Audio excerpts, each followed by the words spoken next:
اور اس کے علاوہ پھر اللہ رب العزت خود علامہ حیدر علی نشوی صاحب فرماتے ہیں قرآن پاک کی سورہ نساء کے اندر کہ اللہ تعالیٰ سے اس کے فضل کی دعا مانگتے رہو، یقیناً اللہ ہر چیز کا علم رکھتا ہے۔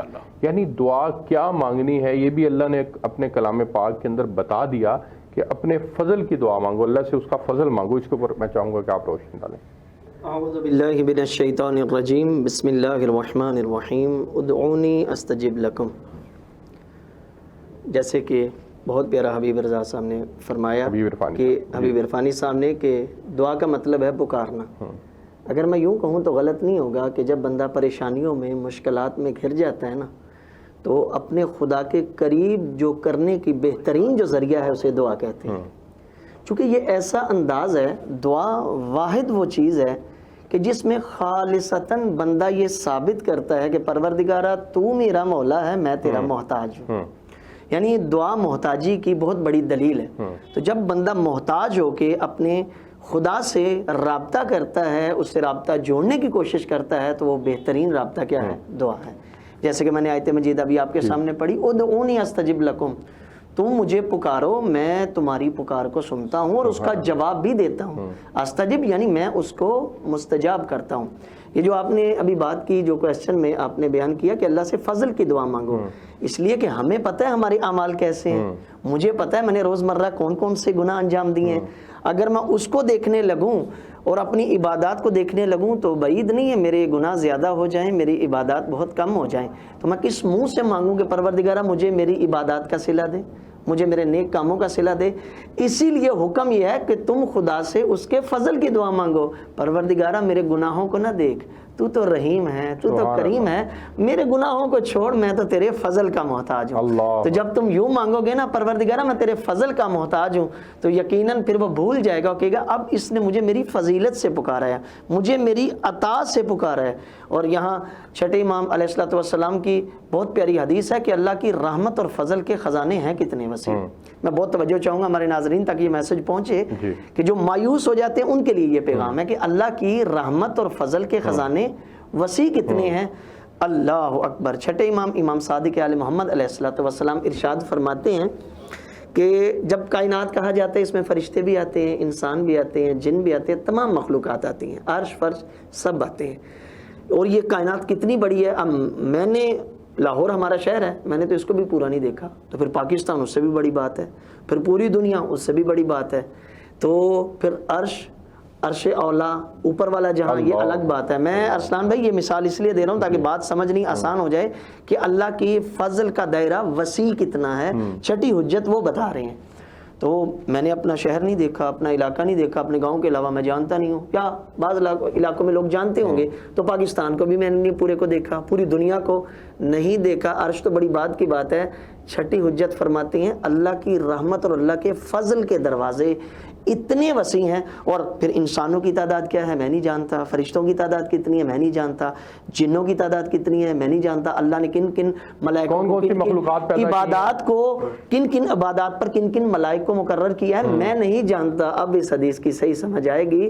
مولا فرماتے ہیں اللہ یہ فرماتا ہے مجھ خدا کی فضل اور رحمت کے خزانے اتنی وسیع ہیں کہ اس پوری کائنات جیسی ایک کائنات ہر بندہ اپنے لیے مانگے تب بھی مجھ خدا کے فضل کے خزانوں میں اتنی بھی کمی نہیں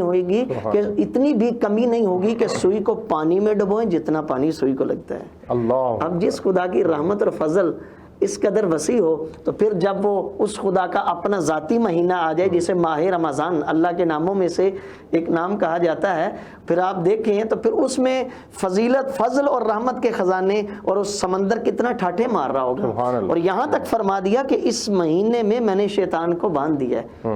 پورے 11 مہینوں میں کسی مہینے میں میں نے ایسی روایت نہیں دیکھی کہ مولا نے یا رسول خدا نے ارشاد فرمایا ہم نے شیطان کو جکڑ دیا ہے۔ کہا میں نے رحمت کے خزانے، بالکل رحمت کے دروازے کھلے ہیں، اور یہ بھی کہا ابتدا میں کہ یہ میری رحمتوں اور میرے فضل کا مہینہ تمہاری طرف آ رہا ہے۔ تو جب عام دنوں میں اس کی فضیلت اور فضل کا دائرہ اتنا وسیع ہے تو اس ماہ مبارک میں اس خدا کے فضل کے دروازے کتنے وسیع ہوں گے۔ سورہ اعراف کے اندر پیر صاحب اللہ رب العزت فرماتے ہیں کہ اپنے دین کو اس کے لیے خالص کر کے اسی کو پکارو، تمہیں اللہ نے جیسے شروع میں پیدا فرمایا اسی طرح تم دوبارہ پیدا کیے جاؤ گے۔ ایک اور جگہ اللہ رب العزت سورہ اعراف کے اندر ہی فرماتے ہیں کہ اپنے رب سے گڑ گڑاتے ہوئے اور چپکے چپکے دعا مانگو، بے شک وہ حد سے گزرنے والوں کو پسند نہیں کرتا۔ سورہ اعراف میں ہی اللہ رب العزت فرماتے ہیں 56 نمبر آیت میں کہ اسی کو پکارو اس سے ڈرتے ہوئے بھی اور اس کی رحمت کی امید رکھتے ہوئے بھی، یقیناً اللہ کی رحمت نیکوکاروں کے قریب تر ہے۔ یعنی اللہ رب العزت سورہ اعراف کے اندر یہ واضح طور پر جو ہے وہ ہمیں بتلا رہے ہیں کہ ہم نے مانگنا کیسے ہے۔ گڑ گڑاتے ہوئے اور چپکے چپکے دعا مانگو، بے شک وہ حد سے گزرنے والوں کو پسند نہیں کرتا۔ میں چاہوں گا کہ اس آیت کی تفسیر کے اندر آپ جو ہے وہ گفتگو کو آگے بڑھائیں کہ گڑ گڑانا اور چپکے چپکے دعا مانگنا یہ کیا ہے، کس طرح سے اس کو جو ہے وہ نبی پاک صلی اللہ علیہ وسلم نے کر کے دکھلایا۔ اس کو دیکھیے سلمان صاحب، اس مالک تعالیٰ کو جی، یہ مخلوق، ہم مخلوق ہیں اس کی، جی، وہ مالک ہے ہمارا، وہ مختار ہے، ہم محتاج ہیں، وہ مختار ہے، ہم مانگنے والے ہیں، وہ عطا کرنے والا ہے۔ اور اس نے اتنی زیادہ لبرٹی ہمیں دی ہوئی ہے کہ اس کو ایک حضرت علی کرم اللہ تعالیٰ وجہ الکریم سے ایک شخص نے سوال کیا کہ یا حضرت انسان کتنا خود مختار ہے اور کتنا لاچار ہے۔ آپ نے ارشاد فرمایا کہ اپنے ایک پاؤں زمین سے اٹھاؤ، اس نے پاؤں زمین سے اٹھا دیا، پھر ارشاد فرمایا اب دوسرا پاؤں زمین سے اٹھاؤ، اس نے کہا یہ ممکن نہیں ہے، ارشاد فرمایا کہ یہ خود مختاری اور اس کے بعد ساری لاچاری ہے۔ انسان محض اس شے کا مجموعہ ہے۔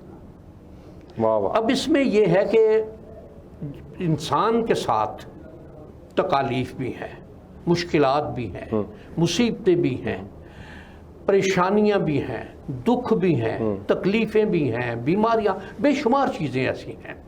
اور اس میں یہ بھی کہ جس طرح سے ارشاد ہے اس کا کہ انسان جلد باز ہے، یہ فوراً طلب کرتا ہے کہ مجھے خیر مل جائے، فوراً بیمار ہے تو فوراً مجھے شفا مل جائے، کوئی تکلیف آئی ہے، کوئی مصیبت آئی ہے تو میں بہت جلدی ٹھیک ہو جاؤں، بہت جلدی میں اس فیز سے نکل جاؤں۔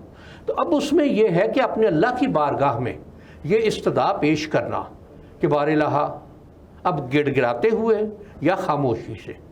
یعنی یہاں پہ یہ نبی پاک صلی اللہ علیہ وسلم کی ذات عالی سے اگر ہم اس کا پریکٹیکل، چونکہ ہمیں تو سیرت سے ملتا ہے، تو یہ چپکے چپکے دعا مانگنے سے مراد تہجد کا وقت تو نہیں ہے؟ تہجد کا وقت بھی ہے، کچھ انسان اپنے اندرون میں ہی یا اندر اللہ سے باتیں کرتا ہے، اندر ہی اندر اپنے اللہ سے زبان نہیں ہلتی، آواز نہیں نکلتی، لیکن وہ مالک تو سننے والا ہے، وہ مالک تو جاننے والا ہے کہ اس کے اندر کیا چل رہا ہے، اس کے اندر کیا آوازیں اٹھ رہی ہیں، اس کے اندر کیا خیالات اٹھ رہے ہیں، وہ جاننے والا ہے۔ پھر آہوزاری، انسان کا آنسو بہانا، یہ اس مالک تعالیٰ کو بہت پسند ہے جو وہ شرمندگی میں بہاتا ہے۔ میں نے جو پہلے آیا مبارکہ کہ ربنا لا تؤاخذنا ان نسینا او اخطانا، کہ جو ہم سے بھول ہو گئی ہمیں یاد ہی نہیں رہا، یہ بھی انسان میں ایک وصف ہے کہ یہ بات کو بھول جاتا ہے۔ اخطانا، خطا کر دی، یہ بھی انسان میں وصف ہے۔ اچھا بھلا بیٹھا ہوا ہے لیکن کوئی نہ کوئی ایسی حرکت کر دے گا کہ جو اللہ کو ناپسند ہوگی، اللہ کے رسول صلی اللہ علیہ وآلہ وبارک وسلم کو ناپسند ہوگی، لیکن یہ حرکت ایسی کر جاتا ہے۔ تو اس میں یہ شے ہے کہ بار الہ رات کی تنہائی ہو، دن کا اجالا ہو، بالکل تنہائی میں بیٹھا ہے، لوگوں میں بیٹھا ہے، اپنے اللہ کی بارگاہ میں بار الہ میں تیرا ہوں، اور تیرے علاوہ میرا اور کوئی نہیں اور تو میری دعاؤں کو قبول فرمانے والا ہے۔ میں یہاں پر بریک پہ جانے سے پہلے میں چونکہ علامہ حیدر علی نشوی صاحب کے پاس جانا ہے، علامہ صاحب سورہ الاسراء کے اندر اللہ رب العزت فرماتے ہیں کہ اسے اللہ کہہ کر پکارو یا رحمان کہہ کر، جس نام سے بھی پکارو تمام اچھے نام اسی کے ہیں۔ ایک اور جگہ پہ اللہ رب العزت فرماتے ہیں کہ ہے کسی کی پکار کو جب وہ اس کو پکارے قبول کر کے سختی کو دور کر دیتا ہے۔ اور پھر اللہ رب العزت سورہ العنکبوت کے اندر فرماتے ہیں کہ بس تم اللہ تعالیٰ ہی سے روزیاں طلب کرو، بس تم اللہ تعالیٰ ہی سے روزیاں طلب کرو اور اسی کی عبادت کرو اور اسی کی شکر گزاری کرو۔ میں چاہوں گا کہ یہ جو روزی کا طلب کیا جانا ہے اور یہ اللہ رب العزت ہی سے روزی کا طلب کیا جانا ہے، یقیناً سارے نظام کے مالک تو اللہ رب العزت ہیں، اور رزق آج کے دور میں عام آدمی کا مسئلہ ہے اور ہر آدمی چاہتا ہے کہ اس کے رزق میں وسعت ہو، تو رزق تو اللہ رب العزت نے دینا ہے، اور اللہ قرآن کے اندر واضح فرما رہے ہیں کہ مجھ سے مانگو میں عطا کروں گا۔ تو اس دروازے کو کیوں بھول گیا انسان؟ بسم اللہ الرحمن الرحیم. اس میں کوئی شک نہیں ہے کہ جتنی بھی نعمتیں ہیں وہ سب عطا کرنی ہیں اللہ تعالیٰ کی ذات نے, اور جتنی بھی ضرورتیں ہیں, حاجتیں ہیں, وہ بھی یقیناً خدا نے ہی پوری کرنی ہے, چونکہ جس نے وجود کو خلق کیا ہے نا, مثلا مجھے خلق کیا ہے, اسے یہ بھی پتہ ہے اس کی کون کون سی چیز ضرورت ہے. جب گاڑی بنانے والے نے گاڑی کو بنایا, اسے پتہ ہوگا اس میں ایک ریڈیٹر بھی ہے تاکہ اس کے انجن کو ہیٹ نہ ملے, پھر اس کے بعد اس کو پٹرول چاہیے, فیول چاہیے جس کے اوپر اس نے چلنا ہے. تو گاڑی بنانے والے کو پتہ ہے کہ اس گاڑی کو کن کن چیزوں کی ضرورت ہے. تو جس نے یہ زندہ جیتا جاگتا انسان بنایا ہے, اسے یہ بھی پتہ ہے اسے کن کن چیزوں کی ضرورت ہے. اور یہ خدا کا دان ہے, یہ خدا کی عطا ہے کہ جس چیز کی انسان کو ضرورت ہے اللہ نے وہ چیز پہلے رکھی, انسان کو بعد میں خلق کیا. اللہ دیکھیں, اللہ نے ہمارے پاؤں رکھے, اسے پتہ اس نے چلنا ہے, زمین پہلے رکھی تاکہ آئے اس کے اوپر یہ اعتراض نہ کر سکے, پروردگار یہ چیز تو میرے اندر رکھی لیکن اس کو پورا کیسے کرنا, اس کا حال تو نے رکھا ہی نہیں. پیاس انسان کی بڑی ضرورت ہے, تو اللہ نے پانی پہلے رکھا تاکہ جب اسے پیاس لگے تو پانی اس کے پاس فوراً موجود ہو. اسی طرح نظام ہدایت ہے کہ اسے ایک ہادی کی ضرورت ہے, راہبر کی ضرورت ہے, راہبر کا انتظام اللہ نے پہلے کیا, انسان کو بعد میں بھیجا. تو روزی تو ان تمام مصادیق میں سے ایک چھوٹا سا مصداق ہے. اور میں کبھی کبھی بڑا حیران ہوتا ہوں, جس چیز کا ذمہ اللہ نے خود اپنے ذمہ لیا ہوا ہے, جس چیز کی ذمہ داری خود اللہ کے اپنے ذمہ ہے, بندے اس کے حوالے سے پریشان ہو جاتے ہیں. حالانکہ جو چیز ہماری ذمہ داری ہے اس کو ہم بھول جاتے ہیں, جو چیز خدا کی ذمہ داری ہے اس کو ہم ذہن میں رکھتے ہیں. اچھے اعمال کرنا, عبادات کرنا, خدا کے قریب کیسے جانا ہے, یہ ساری چیزیں ہماری ذمہ داری ہیں, ان کو ہم بھول جاتے ہیں. تو جو چیزیں خدا کی ذمہ داری ہیں ان کو ہم ذہن میں رکھ لیتے ہیں, کھانا کیسے ہے, پینا. جس خدا نے خلق کیا ہے نا ارسلان بھائی, اس نے انتظام کرنا ہے. ہاں, یہ اس نے نظام ضرور رکھا ہے کہ تم محنت کرو تاکہ تم ڈل نہ ہو جاؤ. اللہ تمہیں محنتی دیکھنا چاہتا ہے. مولا کائنات علی ابن ابی طالب علیہ الصلوۃ والسلام, وہ جو واقعہ میں نے آپ کے سامنے جناب مقداد والا پڑھا تھا کہ 2 درہم اسے قرض دیے. اب مولا علی اگر چاہتے تو عرش سے بھی درہم آ جاتے, دعا مانگتے تو عرش سے بھی کھانے آ جاتے, لیکن مولا نے باغ میں مزدوری کر کے سبق دیا کہ اللہ تمہیں ڈل نہیں, اللہ تمہیں ورکر دیکھنا چاہتا ہے, مذہبی اور دینی ورکر دیکھنا چاہتا ہے. تو جب تم ورک کرو گے, ایفرٹ کرو گے, کوشش کرو گے, تو یقیناً خدا نے کیا فرمایا, اب جتنے بھی ٹیکنالوجی ہے اس کا موجد کون ہے, وہ لوگ جن کا اسلام سے تعلق بھی نہیں ہے. یہ بڑی سوچنے والی بات ہے ناظرین کے لیے, بہت امپورٹنٹ میسج ہوگا کہ جن لوگوں نے ٹیکنالوجی دریافت کی, اب یہ موبائل ہمارے سامنے پاکستانی نے تو نہیں بنایا, یہ سب غیر مسلم ہے جنہوں نے بنایا ہے. تو کیا ان کی محنت کو اللہ نے ضائع کی ہے؟ نہیں کیا. کہ جو بندہ خدا کے وجود کا قائل نہیں ہے, جو دنیا کے حوادث ہونے کا قائل ہے, بس یہ حادثاتی طور پہ پیدا ہو گئی ہے, بس ایک دن اس نے ختم ہو جانا ہے, اور اس کے بعد کی زندگی کا قائل بھی نہیں ہے, اور اس پر ایمان اعتقاد رکھتا ہی نہیں ہے, اس کی محنت کو اللہ ضائع نہیں کر رہا. تو اگر خدا کا چاہنے والا خدا کی بارگاہ میں جھک جائے اور اس سے مانگے, تو کیا وہ اسے رزق عطا نہیں کرے گا؟ بالکل ٹھیک ہو گیا سر, کیا اسے نعمتیں عطا نہیں بالکل عطا کرے گا. مجھے ایک بریک پہ جانا ہے, میں بریک سے واپس آتا ہوں. تو میں پیر صاحب آپ سے آغاز کروں گا, اور دوسری بریک کے لیے آپ کے لیے سوال چھوڑ کے جا رہا ہوں کہ دعا کے متعلق کہا جاتا ہے کہ دعا عین عبادت ہے. یہ عین عبادت کیسے ہے, اس کے اوپر آپ نے روشنی ڈالنی ہے. ناظرین ایک بریک لیتے ہیں, ہمارے ساتھ رہیے گا. جی ویلکم بیک ناظرین. آج ہم بات کر رہے ہیں رمضان المبارک میں دعا کی اہمیت اور فضیلت کے موضوع کے اوپر. ہمارے ساتھ ہمارے مہمان موجود ہیں. پیر صاحب یہ فرمائیے گا کہ دعا کو عین عبادت کہا گیا ہے, یہ عین عبادت کیسے ہے سر, اس کے اوپر روشنی ڈالیے گا. اس میں دیکھیے نبی کریم صلی اللہ علیہ وبارک وسلم کا ارشاد گرامی ہے کہ دعا عبادت کا مغز ہے, ٹھیک ہے, اصل عبادت ہے, مخ العبادہ. یہ اب اس میں مخ العبادہ جو ہے, عبادت کا مغز ہونا, اصل عبادت کا ہونا, اس میں یہ ہے کہ عبادت کی سجدہ اس کی بارگاہ میں کیا, سبحان ربی الاعلیٰ کی صدائیں دی اس کی بارگاہ میں, اس کے بعد بیٹھ کے کہ بار الہ یہ سجدہ تیری توفیق سے ہوا, یہ تسبیح تیری توفیق سے ادا ہوئی, اس کو یقیناً یہ سجدہ میرا اس قابل نہیں ہے جو تیری بارگاہ میں پیش کیا جا سکے. اگر تو قبول کر لے گا جو تیرا کرم ہوگا, اگر نہیں کرے گا تو تجھ پر زور کوئی نہیں ہے.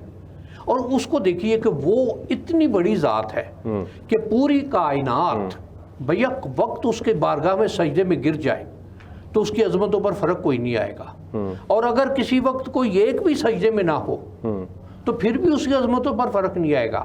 اس لیے کہ وہ رب ہے, وہ الہ ہے, وہ معبود ہے, تو وہ ہمارے سجدوں کا محتاج نہیں ہے, ہمارے سبحان ربی العظیم اور سبحان ربی الاعلیٰ کی صداؤں کا محتاج نہیں ہے کہ ہم یہ صدا دیں گے تو وہ رب بنے گا, وہ الہ بنے گا, وہ معبود بنے گا. وہ ہے, اگر ہم نہیں کریں گے تو اس کائنات میں بے شمار مخلوقات ہیں جو اس کی بارگاہ میں سجدہ ریز ہوتے ہیں، اس کی تسبیح بیان کرتے ہیں، اس کی تقدیس بیان کرتے ہیں۔ اب اس کو یہ دیکھیے کہ جب اللہ تعالیٰ نے فرشتوں سے آدم علیہ السلام کے بارے میں بات کہی کہ میں اسے خلیفہ بنا رہا ہوں، تو فرشتے نے جواب میں یہ کہا کہ بار الہ تو اسے خلیفہ بنا رہا ہے جو خون بہائے گا اور خرابیاں پھیلائے گا۔ نحن نسبح بحمدک ونقدس لک، کہ تو ہمیں کنسیڈر کیوں نہیں کر رہا کہ ہم تیری حمد، تیری تسبیح، تیری تقدیس بیان کر رہے ہیں۔ قال انی اعلم ما لا تعلمون، یہ ارشاد فرمایا کہ جو میں جانتا ہوں وہ تم نہیں جانتے۔ یہ جو کچھ میں اسے یہ منصب دے رہا ہوں، یہ مقام دے رہا ہوں، یہ جس منصب پر میں اس کو لا رہا ہوں، یقیناً اس نے اس کا انکار نہیں کیا کہ یہ خون بہائے گا یا خرابیاں پھیلائے گا، لیکن اس کی عظمت کیا ہے، اور جو اس نے انسان کو اشرف المخلوقات بنا دیا۔ کیا ہے اشرف المخلوقات؟ اس کا کہ یہ جب بھی جہاں بھی مشکل میں، تکلیف میں، مصیبت میں ہوتا ہے، اپنے اللہ کی بارگاہ میں سجدے میں گرتا ہے۔ یہاں پر میری کوتاہی ہوگی، یہاں پر میں نبی پاک صلی اللہ علیہ وسلم کی ایک حدیث ہے اس کا مفہوم سامنے رکھوں گا کہ جو اللہ سے مانگنا چھوڑ دے، اللہ کے نبی نے فرمایا اللہ اس پر ناراض ہو جاتا ہے۔ یقیناً مانگنا جو ہے وہ بڑا امپورٹنٹ فیکٹر ہے، اس سے یہ بات سامنے آتی ہے۔ میں ایک چھوٹی سی بات کہ یہ نہ مانگنا جو ہے یہ تکبر کی علامت ہے۔ اچھا، یعنی بڑے کو آدمی ایک انسانی مزاج کے حوالے سے دیکھا جائے، بچے اپنے والدین سے مانگتے ہیں، چھوٹے اپنے بڑوں سے مانگتے ہیں، تو کیا اس کو بڑا سمجھنا چھوڑ دیا؟ کیا اس کو عطا کرنے والا سمجھنا چھوڑ دیا؟ کیا اس کی بارگاہ میں سوال کرنا اپنی عزت نفس کے خلاف سمجھ لیا؟ اتنے بڑے کو کیا یہ تکبر میں آ جاتی ہے بات یا نہیں کہ بار الہ میں تیرا عاجز، لاچار، بیچارہ، معذور، مجبور انسان ہوں۔ اور ایک وہ جو قرآن مجید میں وَإِذَا مَرِضْتُ فَهُوَ فَيَشْفِينِ، کہ میں جب بیمار ہوتا ہوں تو شفا تو دیتا ہے، لیکن اس کے لیے ڈاکٹر کے پاس جانا ضروری ہوتا ہے۔ شفا اس کے ہاں سے ملتی ہے، دوائی ڈاکٹر سے ملتی ہے۔ تو یہ شے جو اب دوائی بھی ایک دعا کی قسم ہے، دعا کی قسم ہے۔ بالکل ٹھیک ہے۔ اور سب سے امپورٹنٹ اس میں ایک اور فیکٹر یہ بھی ہے حضرت کہ آپ کتنے ہی گناہ گار کیوں نہیں ہیں، آپ جتنے مرضی گناہ کر لیں، آپ ان گناہوں پہ اللہ سے ایک مرتبہ توبہ کریں گے، استغفار کریں گے، اللہ رب العزت آپ کے گناہوں کو معاف کر دیں گے۔ میں یہاں پر اسی کانٹیکسٹ کے اندر حضرت آپ کے لیے سوال ہے اور ایک حدیث ہے جس کا ترجمہ میں آپ کے سامنے رکھنا چاہتا ہوں کہ سیدنا انس بن مالک رضی اللہ تعالیٰ عنہ سے روایت ہے کہ نبی پاک صلی اللہ علیہ وسلم نے فرمایا، آدم کے بیٹے جب تک تو مجھ سے دعا کرتا رہے گا اور مجھ سے امید رکھے گا میں تمہیں معاف کرتا رہوں گا، چاہے تم مجھ سے کچھ بھی سرزد ہوتا رہے۔ ابن آدم، مجھے اس امر کی کوئی پرواہ نہیں ہے کہ اگر تمہارے گناہ آسمان کی بلندیوں تک بھی پہنچ جائیں پھر تم مجھ سے بخشش طلب کرو تو میں تمہیں بخش دوں گا، اور مجھے اس کی کوئی پرواہ نہیں۔ ابن آدم، اگر تم گناہوں سے پوری زمین بھر کر لے آئے لیکن تمہارے دامن پر میرے ساتھ شرک کا داغ نہ ہو تو میں اتنی ہی مغفرت لے کر آؤں گا اور تمہیں معاف کر دوں گا۔ یعنی حضرت یہ تو اللہ رب العزت خود انسان کو موٹیویٹ کر رہے ہیں کہ تم جتنے ہی گنہگار کیوں نہیں ہو، میری رحمت سے تم نے نا امید اور مایوس نہیں ہونا، تو دعا مانگو گے تمہاری دعا قبول کی جائے گی۔ اس نقطے کے اوپر آپ روشنی ڈالیں کہ جب انسان صدقے دل سے دعا مانگتا ہے تو اس کی دعا ضرور قبول کی جاتی ہے، اس کے اوپر روشنی ڈالیے گا۔ بسم اللہ الرحمن الرحیم۔ اس میں تو شک ہی نہیں ہے کہ جب خلوص نیت سے جو بھی عبادت انجام دی جائے، جب ہم نیت کرتے ہیں نماز کی، کیا پڑھتے ہیں؟ یہی پڑھتے ہیں 2 رکعت نماز فجر پڑھتا ہوں واجب قربتاً اللہ۔ یعنی کیا مطلب؟ اب دیکھنا یہ قربتاً اللہ جو کہا ہے، آیا یہ دل سے کہا ہے یا ویسے ہی کہہ دیا ہے؟ اگر دل سے کہا ہے نا، دل سے کہی ہوئی کوئی دعا، دل سے نکلا ہوا کوئی جملہ جو خدا کو انتہائی پسند ہے، وہ یقیناً قبولیت کے درجے پہ جاتا ہے۔ ٹھیک ہے، جیسا بھی آپ نے عرض کیا کہ اگر تو زمین و آسمان کو بھی اتنی مقدار میں بھی گناہ لے آئے تب بھی تو مجھ سے پکار تو صحیح، میں تجھے معاف کروں گا۔ اسی ماہ رمضان، یہی ماہ رمضان بالکل اس کا جواب بن جائے گی یہ بات۔ رسول خدا کے خطبہ معصوم کا خطبہ شعبانیہ کے نام سے، جس میں رسول اکرم صلی اللہ علیہ وآلہ وسلم ارشاد فرما رہے ہیں، بالکل آپ کی بات کا مکمل جواب بن جائے گا یہ کہ اے ایمان والو، اے مسلمانوں، اے میرے بندو، اللہ کا پاک مہینہ تمہاری طرف آ رہا ہے۔ کون؟ رسول خدا فرما رہے ہیں کہ اللہ کا پاک مہینہ تمہاری طرف آ رہا ہے جو رحمتوں، برکتوں، رفعتوں اور سعادتوں کا مہینہ ہے. سبحان اللہ. اچھا تم کرو کیا؟ تم اس میں جو بھی دعا مانگو گے تمہاری دعا قبول ہوگی. اور یاد رکھنا اس مہینے کے جو لمحات ہیں باقی مہینوں کے لمحات سے افضل، اس مہینے کی جو ساعات ہیں باقی مہینوں کے ساعات سے افضل، اس مہینے کی جو راتیں ہیں باقی مہینوں کی راتوں سے افضل، کیونکہ یہ خالصتاً خدا کے نام کا مہینہ ہے. وہاں پہ چلتے چلتے اللہ اکبر، بہت پیارے جملے ہیں، بندہ حیران ہو جاتا ہے. اور خود چھٹی حجت کا بھی یہاں پہ فرمان موجود ہے اس حوالے سے کہ اگر کسی بندے کے گناہ، اب مجھے نہیں پتا کائنات میں کتنے درخت ہیں، یہ ایک درخت ہمارے اسٹوڈیو سے باہر اگر لگا ہو اس کے پتوں کو اگر میں گننا چاہوں یا آپ گننا چاہیں، ٹیکنالوجی بھی اس کو شمار نہیں کر سکتی، اس کے عدد کا انحصار نہیں کر سکتی اس درخت کا جو ایک باہر لگا ہے. تو یہاں معصوم چھٹے امام علیہ الصلوۃ والسلام ارشاد فرماتے ہیں اگر کسی بندے کے گناہ کائنات میں موجود درختوں کے پتوں کے برابر ہوں، اس مہینے میں خلوص نیت کے ساتھ خدا تک اپنی بات پہنچائے، اپنے گناہوں کی مغفرت طلب کرے، وہ خدا معاف کر دے گا. اور اگر کوئی نعمت کا تقاضا کرے گا تو وہ خدا وہ نعمت بھی عطا کرے گا. پھر یہاں پہ نہیں رکے. مجھے ایک بات پتہ ہے، کائنات کی ریت کو تو چھوڑیں، یہ تو بات اس سے بھی بڑی ہو جائے گی. اگر ایک مٹھی میں تھوڑی سی ریت اٹھاؤں یا آپ اٹھائیں، میرا آپ سے کویسچن ہے، آپ اس ریت کے ذرات کو شمار کر سکتے ہیں؟ قطعاً بھی ٹیکنالوجی میں اتنی پاور بھی نہیں ہے. آئندہ ہزاروں سالوں تک، کروڑوں سالوں تک بھی ٹیکنالوجی میں بھی پاور نہیں ہے کہ ان ذرات کو جو ایک مٹھی میں آئے ہیں کہ ان کو شمار کر سکے. حد نہیں کر دی. مولا فرماتے ہیں خلوص نیت کے ساتھ تو ایک دفعہ خدا کی بارگاہ میں جھک کر مانگ تو صحیح، اگر تیرے گناہ کائنات میں موجود ریت کے ذرات کے برابر بھی ہوں اللہ تب بھی معاف کر دے گا، اللہ تب بھی بخش دے گا. میں حدیث کو ذرا مکمل کر دوں. پھر یہاں پر مولا نہیں رکے، آگے چلے. کیا ابھی جو بارش ہوئی ہے چند دن پہلے، اس کے جو قطرات ہیں فقط چھوڑیں جی، جو دنیا میں ہوئی ہے، آسٹریلیا میں ہوئی ہے، جو پاکستان سے ہٹ کر ہوئی ہے، دیگر شہروں میں چھوڑیں، لاہور کو لے لیتے ہیں، لاہور کو بھی چھوڑیں. سمنا آباد میں جو بارش کے قطرے گرے ہیں، میں شمار کر سکتا ہوں؟ نہیں کر سکتا. آپ شمار کر سکتے ہیں؟ ٹیکنالوجی شمار کر سکتی ہے؟ حد نہیں کر دی. سمنا آباد کی بارش کی بات نہیں ہو رہی، لاہور میں ہونے والی بارش کی بات نہیں ہو رہی. کہا کائنات میں ابھی تک، آدم سے لے کر ابھی تک، خاتم تک، یا ابھی جس زمانے میں ہم بیٹھے ہیں جتنی بارشیں بھی ہو چکی ہیں، اگر تیرے گناہ ان بارشوں کے قطرات سے زیادہ ہوں گے اللہ تب بھی بخش دے گا. تو میں تو یوں کہا کرتا ہوں، میں تو ایک جملہ کہا کرتا ہوں کہ اللہ نے اس جہنم کو بنایا ضرور ہے، چونکہ اللہ نے ایک معیار قائم کرنا تھا، لیکن اس وجود کو جہنم میں ڈالنے کے لیے خلق نہیں کیا. اگر خلق کیا ہوتا اس مہینے میں اللہ بہانے نہ کرتا. تو مانگ تو صحیح، ایک دفعہ جھک تو صحیح. اور یہاں چھٹی حجت کا ایک اور فرمان میں نقل کرنا ضروری سمجھتا ہوں. جو اب اللہ نے یقیناً، میرا اس پہ ایمان ہے، جس وجود کو اور جس وجود کی خوبصورتی کا قصیدہ قرآن میں پڑھ دیا، لقد خلقنا الانسان فی احسن تقویم، میں نے سانچوں میں سے جو خوبصورت ترین سانچا تھا تجھے اس میں بنایا. اب مجھے تو ایک بات سمجھ نہیں آتی کہ جس کو خوبصورت ترین سانچے میں بنایا ہو اور اس کے بناوٹ کے قصیدے پڑے ہوں خود اپنی لارائب کتاب کے اندر، اس کو جہنم میں ڈالنا ہے. اس کو جہنم میں ڈالنے کے لیے خلق نہیں کیا. یہاں پہ ایک حدیث، یہیں پہ بات کو تمام کروں گا، پھر آپ کا اگلا کویسچن دیکھیں گے.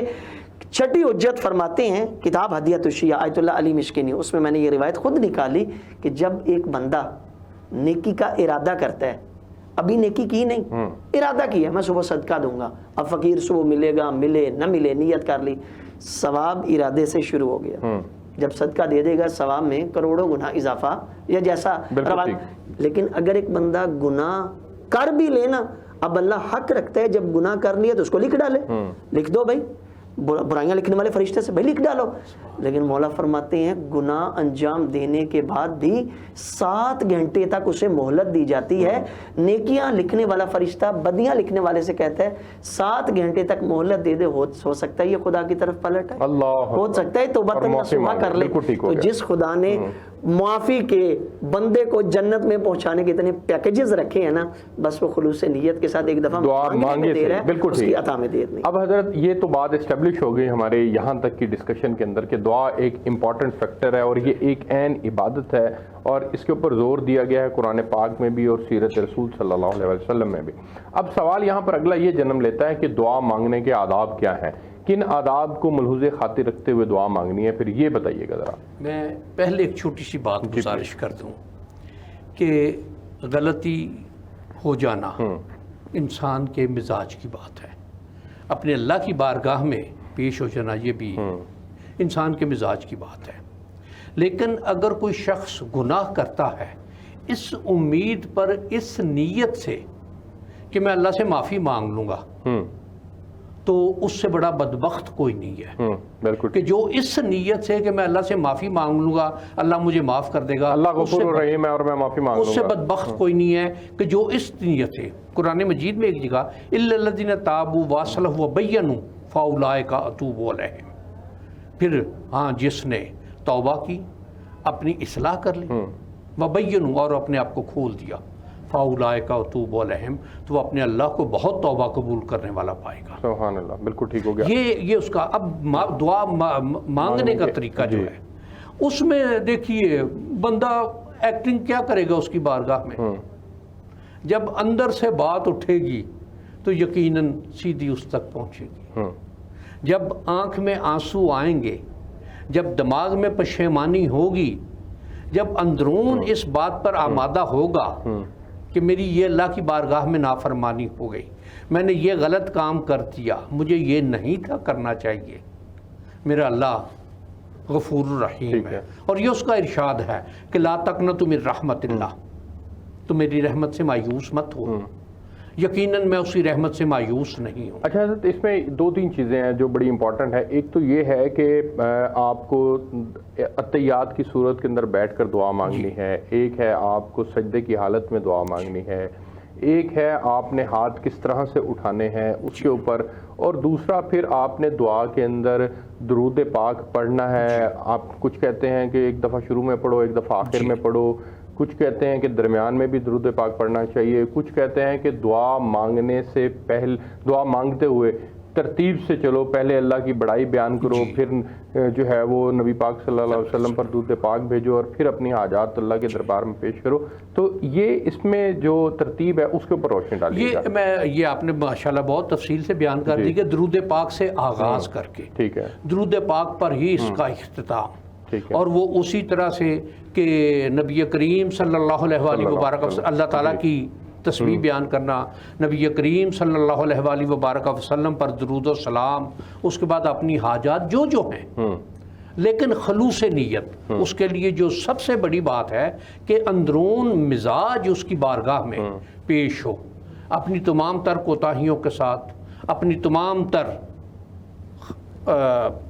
جو اس کے اندرون مزاج میں چیزیں ہیں، بالکل ٹھیک ہے، اس کے ساتھ جب یہ میں نے پہلے ایک آیت مبارکہ پڑھی تھی، اس میں ربنا لا تؤاخذنا ان نسینا واخطانا ربنا ولا تحمل علینا اصرا کما حملتہ علی الذین من قبلنا، کہ بار الہ جیسا ہم سے پہلوں پر بوجھ ڈالا ویسا ہم پر بوجھ نہ ڈالا۔ بالکل ٹھیک ہو گیا۔ حضرت مجھے ایک بریک پہ جانا ہے، میں بریک سے واپس آتا ہوں۔ تو علامہ صاحب، آپ کے لیے سوال ہے کہ دعا تو ہم نے مانگنی ہے اور آداب کا خیال رکھتے ہوئے مانگنی ہے، لیکن دن کے اندر جو دعا کی قبولیت کے مخصوص اوقات ہیں، فرض نماز کے بعد کہا جاتا ہے کہ دعا قبول ہوتی ہے، تہجد کے وقت میں دعا قبول ہوتی ہے، مؤذن جب اذان دیتا ہے تو اس کے بعد دعا قبول ہوتی ہے، تو یہ جو قبولیت کے اوقات ہیں میں چاہوں گا کہ ان کے اوپر آپ تفصیل سے روشنی ڈالیے گا۔ ناظرین ایک بریک لیتے ہیں، ہمارے ساتھ رہیے گا۔ جی ویلکم بیک ناظرین، آج فیضان رمضان پروگرام کے اندر ہم بات کر رہے ہیں دعا کی اہمیت، فضیلت اور اس کے آداب کے اوپر۔ علامہ صاحب فرمائیے گا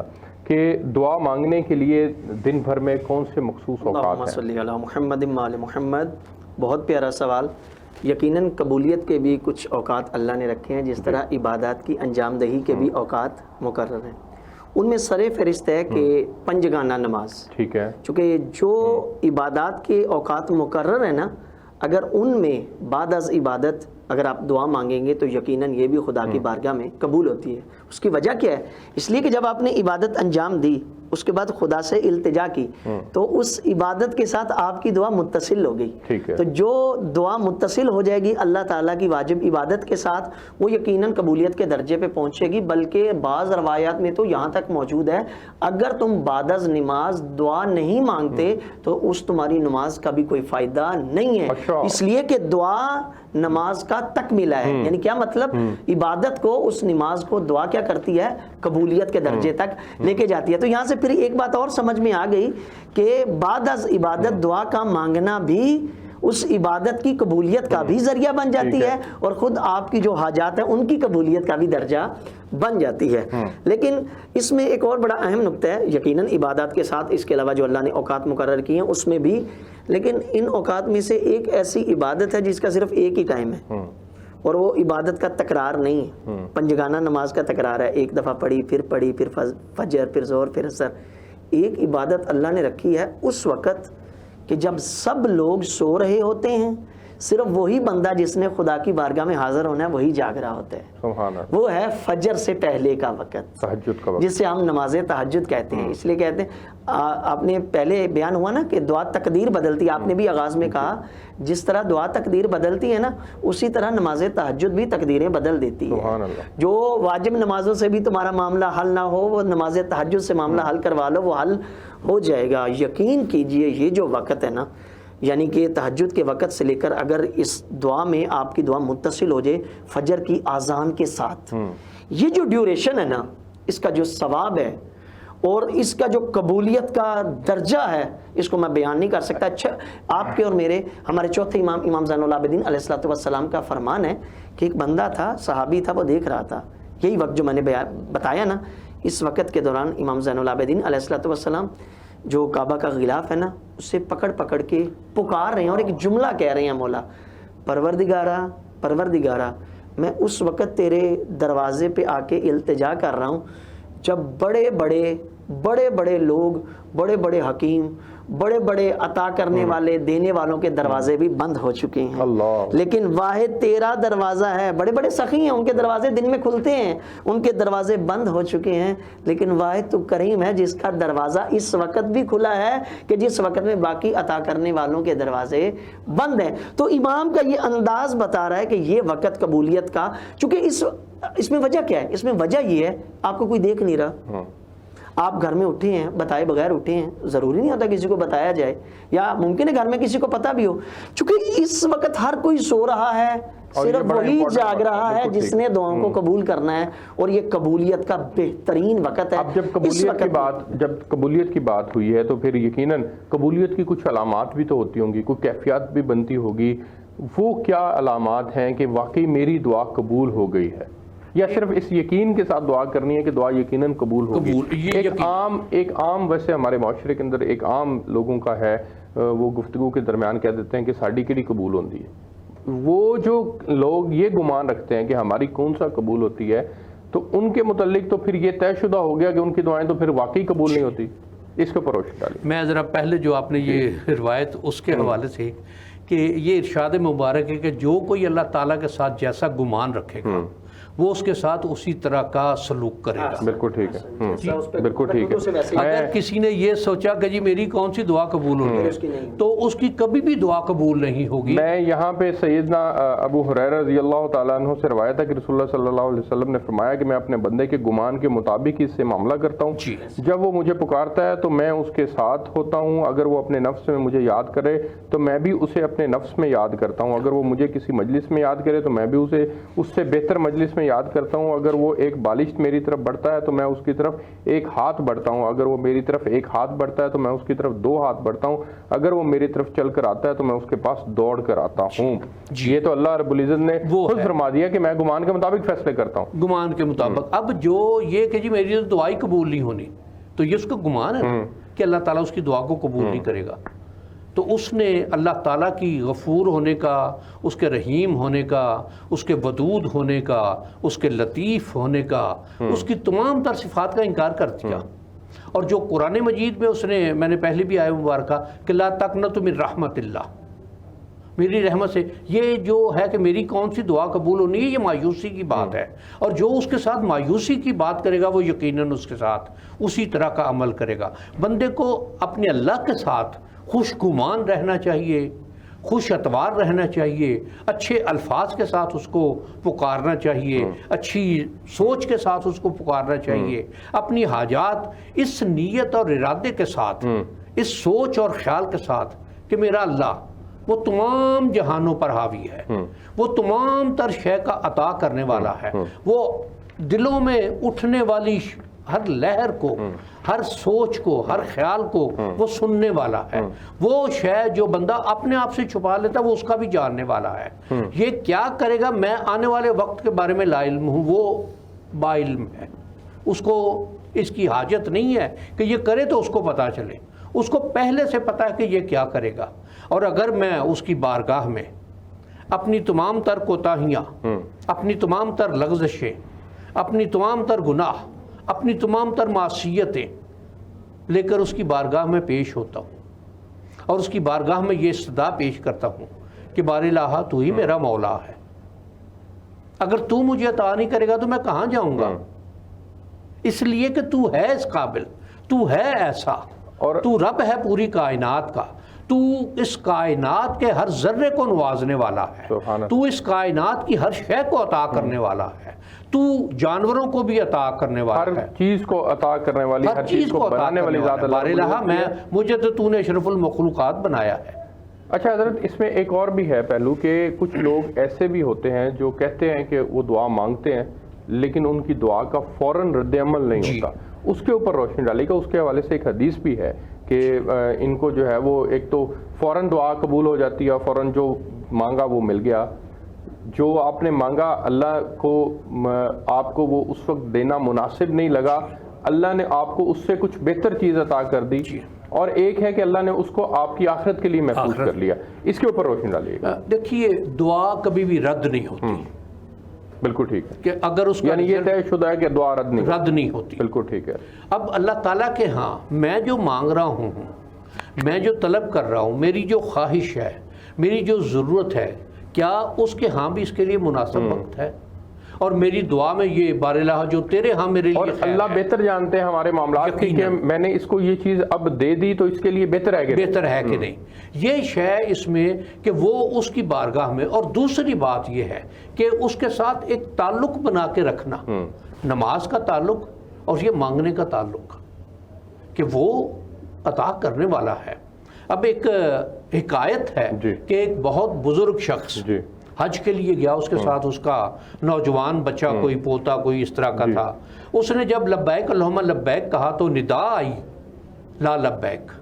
اس بچے نے سنا اور اس نے کہا کہ بابا یہ بات سنیے. اس نے کہا تو اب کہہ رہے ہیں میں پچھلے 70 سال سے یہ آواز سن رہا ہوں. اس شخص نے یہ کہا کہ پھر تو آتا کیوں ہے؟ تو کیوں یہ تلبیہ کہتا ہے؟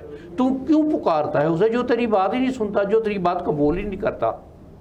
اور سبحان اللہ، اس بزرگ نے جو بات کہی، اس نے کہا کہ میں اور جاؤں کہاں؟ اللہ اکبر، اللہ اکبر، واہ واہ سبحان اللہ. میرا اللہ ایک ہے اور پھر اس کی پچھلی بھی ساری قبول ہو گئی. میرا اللہ ایک ہے.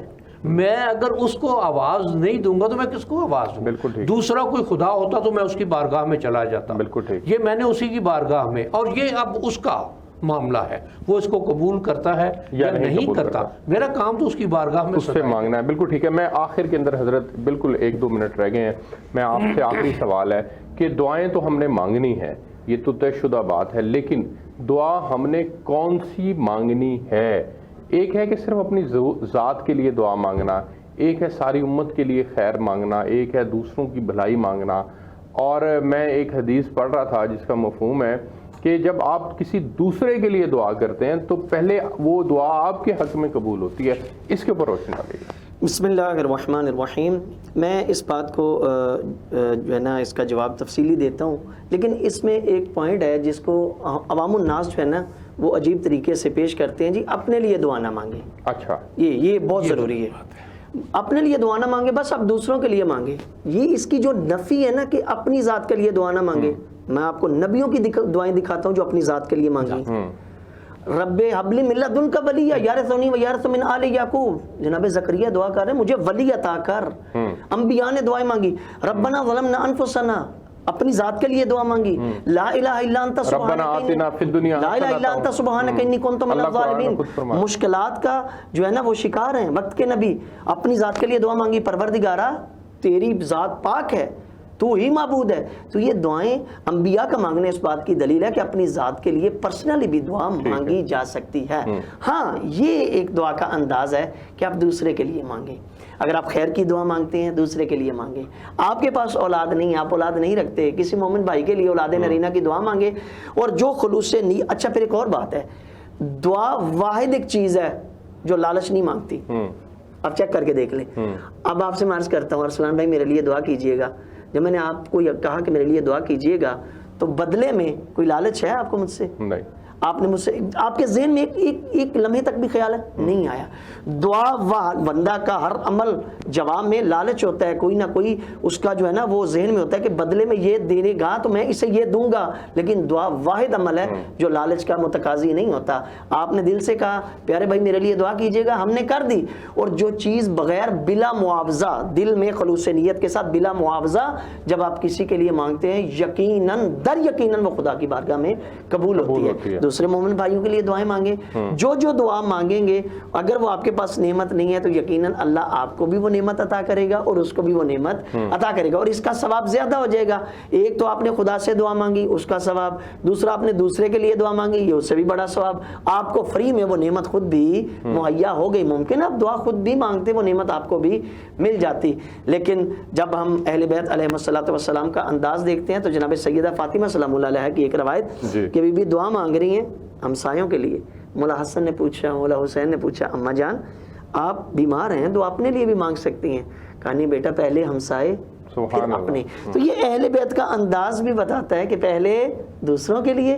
جب آپ دوسروں کے لیے دعا مانگیں گے یا دوسروں کے لیے کوئی نیکی کریں گے یقیناً میں نے عرض کیا تھا نا وہ پچھلے پروگرام میں بھی, جب آپ کسی کے لیے نیکی کرتے ہیں, کسی کے لیے دعا مانگتے ہیں, کسی کے لیے اچھا سوچتے ہیں یا اللہ کی راہ میں کچھ عطا کرتے ہیں, اللہ آپ کو وہ سب کچھ دیتا ہے لیکن اضافے کے ساتھ دیتا ہے. بالکل ٹھیک ہوگا. آپ دونوں مہمانوں کا بہت شکریہ. ناظرین یہ تو طے شدہ بات ہے کہ اللہ رب العزت سے دعا ہمیں ہر صورت میں مانگنی ہے اور اس یقین کے ساتھ مانگنی ہے کہ وہی ایک ذات ہے جو ہماری دعاؤں کو قبول کر سکتی ہے.